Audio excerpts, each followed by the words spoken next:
Madam Speaker, I rise to seek justice for victims of Iran's state-sponsored terror. One of those victims is Chief Petty Officer Robert Steedham. In June 1985, Petty Officer Steedham... Hijackers threatened to kill some of the 145 passengers aboard, most of whom were Americans. Now, the plane originally was on a flight from Athens to Rome. It was hijacked by at least 2 men and forced to land in Beirut. They asked me to look at every passport and give them the passports with Jewish-sounding names.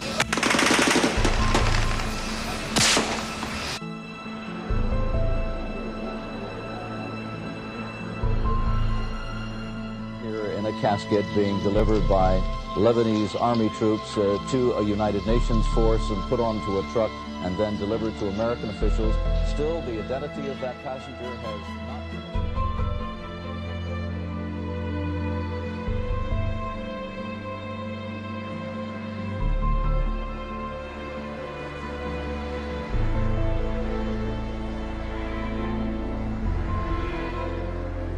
A federal judge awarded the Waltz family $330 million in a judgment against Iran for financially supporting the Islamic Jihad movement. Iran was found guilty of masterminding the bombing in a court here in Washington. But the fact is that we're resolved and we're resolute that we're not going to let the Iranians get away with this. And we have a message for the government of Iran.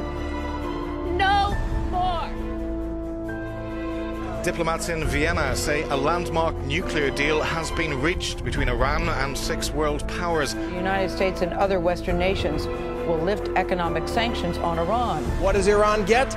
Money. $100 billion. That's how much Iran stands to recover from frozen bank accounts. You have no ability to constrain Iran if they want to spend all $100 billion on funding Hezbollah or other terrorist organizations. I've got a pen and I've got a phone, and I can use that pen to sign executive orders. In fact, we should expect that some portion of that money would go to the Iranian military and could potentially be used for the kinds of bad behavior that we have seen in the region up until now. In short, Iran's hardliners will get a payday while their victims await billions of dollars in compensation.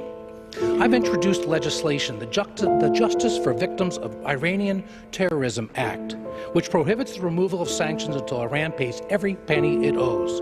It's the least we can do for victims like Chief Petty Officer Steedham and the families that have suffered at Iran's hands. I urge my colleagues to support it, and I yield back.